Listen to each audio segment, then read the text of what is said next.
যখন বিয়ের আগে বাড়িতে থাকতাম তখন আমার বাবা যদি কোনো সময় পাটের শাক আনতো, তখন আমি মানে সকালবেলায় উঠেই যদি দেখতাম পাটের শাক এনেছে, তো পাটের শাক বাছাটা আমার কাছে খুব বিরক্তিকর কাজ ছিল, আর কিছুতে না। তো আমি না আগে ভাগেই সরে যেতাম যে মা যেন না বলে পাটের শাকটা বাছতে, আমি অন্য কিছু করে দেবো।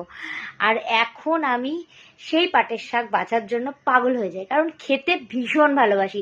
এখন বাড়ি গেলে বাবা পাটের শাক আনলে আমি আগে বাছতে চলে যাই, কারণ মা যদি বাই চান্স আজকে রান্নাটা না করে কাল করে, তাহলে আমি আজকেই খেতে পাবো। আর এখানে না পাটের শাক আমি খেতেই পাই না।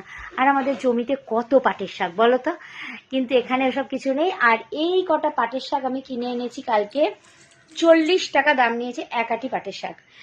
একদিনেই হয়ে যেত, কিন্তু আমি দুদিনে খাবো, কারণ যাতে দুদিন ধরে খেতে পারি, একদিনে খেলে ফুরিয়ে যাবে। অল্প করে করে পাটের শাক করবো। আর এই যে এতগুলো শুধু কাঁচড়া বেরিয়েছে।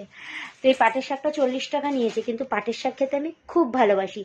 তোমরা কে কোন রকমের পাটের শাক ভালোবাসো, ঝোল ঝোল না শুকনো? আমি রসুন ফোড়ন দিয়ে ঝোল ঝোল করে পাটের শাক খেতে দারুণ লাগে। তো এখন এই পাটের শাকটা রান্না করব। পুরো ঘেমে গেছি, এগুলো বেছে পরিষ্কার করে নিলাম, এবার কেটে কুটে রান্না করব। চলো।